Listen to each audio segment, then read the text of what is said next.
Hi, this is Reuven Lerner, and welcome back to my Python Standard Library Video Explainer series.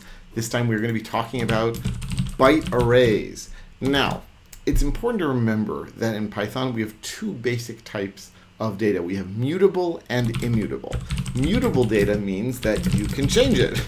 And immutable, that's right, you cannot change it. So let's say I have a string, s equals ABCD, and I can say s of 0, and that gives me back a. Fantastic.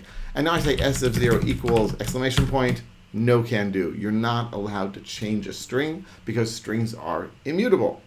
In the same way, if I say, let's call it x equals byte string of ABCD, we look at x of 0, we're going to get the byte 97, and I say x of 0 equals, and let's call it 65.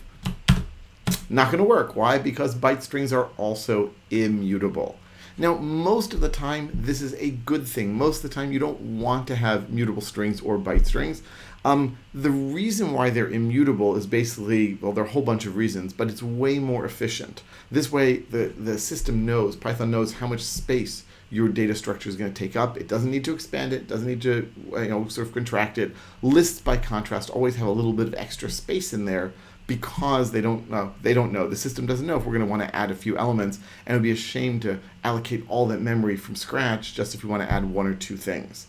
But in the case of strings, in the case of byte strings, we have our data structure. It is a fixed size, and if we want to change it, well, we can't. What we can do is create a new one. So I can say s equals ABCD, and I can say S plus equal EFGH, and what this is really doing is saying ABCD plus EFGH, and we're going to assign this new string back to S. Okay, why am I telling you this if our topic for today is byte arrays? Because sometimes when you're dealing, especially with binary data, you want to have a mutable data structure. For example, if I'm reading from the network, and I read a chunk, and another chunk, and another chunk, then I'm going to want to be able to add to and modify my byte string, especially modify it over time. If I want to take some like bitty stuff, if I want to have like an image, I want to read that image into a mutable byte type data structure and then twiddle the bits in certain ways, maybe do some image processing on it. So there are times when you're dealing with binary data and you're going to want to modify it. It's not something that happens very often. If you're doing high-level programming in Python, and I would say an awful lot of people are, this doesn't need to worry, this doesn't need to upset you. I've worked for years in Python, and I've never really had to use a byte array. But when you need it, it's great. So what is a byte array? Let's take a look. If I say here, byte array of, and let's just call it A, B, C, D, E. What's going to happen here? It's going to give me an error message because just as with a byte string, I need to specify an encoding. I need to say what's coming from. So I'm going to say here, UTF-8. Very good. And what do I get back? Look at how it represents itself. It's the word byte array. And then inside of that, we have the byte string there. So I'm going to say here, x equals a byte array. And now if I say, show me what you've got, again, it's going to say byte array of B, A, B, C, D, E. Now, just about everything. In fact, everything you can do with a byte string, with a bytes data structure, you can also do with a byte array. So I can say x of 0, x of -1, x from 1 until 4. All of that will work just fine. By the way, notice, when I retrieve one individual element, I'm getting back an integer. When I retrieve a slice, then I'm getting back a smaller byte array. It's part of my byte array. I can even say, let's say x dot starts with B of A. Whoops. Well, it helps to actually put the closing quote there, but you know what I mean, right? It's going to say true. So all of the things we know from the string world also work on byte strings and also work on byte arrays. So what's the big deal? As I mentioned, it's mutable. So I can now say, here's x. If I say x of 0 equals 65, look what happened to my byte string. It's gone from lowercase a to uppercase A, and I didn't need to do any sort of copying or replacing. This is the advantage and, of course, the disadvantage of a mutable data structure, that I can change it in place. So if I've got this image loaded up as a byte array that I've read in from disk, now what I can do is I can twiddle its bits, I can change things, I can do all sorts of manipulations, and I don't have to keep copying and copying and copying it. You might say, what's the big deal? Well, imagine that you have a several hundred megabyte size of image. If you're copying each time, that's just going to be using a ton of memory. Doing it in place in the byte array is much easier. So one way to create a byte array is to do it based on a string, as we see here, byte array from a string UTF-8. I can also just create, I can say x equals a byte array, and yes, you have to use the name. I can say here B of A, B, C, D, F, G. H, right? And then it doesn't worry about it at all, right? We don't need an encoding because bytes don't have an encoding, and this works just fine.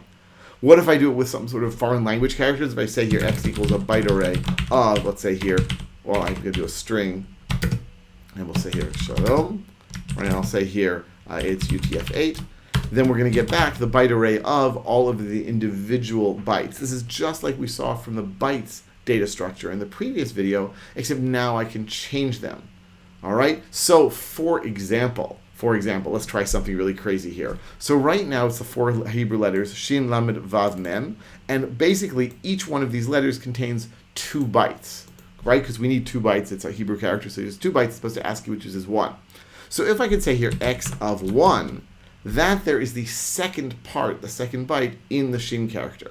So what I'm going to do now is I'm going to say, well, x of 1 is 169, and x of 3 is 156.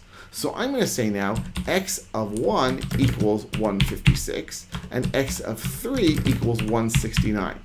So I'm swapping this byte with this byte. What should happen then is I should be able to swap these 2 letters. Instead of saying shalom, I'll say lashom, which doesn't really mean anything so far as I know. All right, and now if we look at x, we can see that indeed we swap these. And now if I say, right, x dot decode, okay, and we'll say here UTF-8, look at that, and I've swapped those 2 letters there, and I managed to do it in place rather than worrying about, copying and holding and this and that. And obviously for a tiny string, who cares? But this is a sort of manipulation that you can do on a byte array that you can't do on a bytes and you can't do on a string. What else can I do? Well, as I said, all the methods for strings are there. So x.tab in Jupyter will give me a nice completion list here. All the things we know from strings are there. And the 2 methods that we saw for bytes are also there, from hex and hex. So I can say here x.hex, and it's going to give me the hex digits, right? 2 hex digits for each byte and 2 bytes for each character. So this is the first character, this is the second character, and so on and so forth. And if I want to, I can also create one. I can say x from hex, and then I can give it, well, for example, I can give it this string, and it'll give me the byte array that I had before. So are you going to use byte arrays every day? Maybe, probably not, but it's important to understand what they are and where their advantages are so you can include them in your Python programming toolbox. All right, I hope this was helpful. Let me know what you think. Let me know what you want to learn. I'm going to keep walking through the Python standard library, and I look forward to seeing you next time.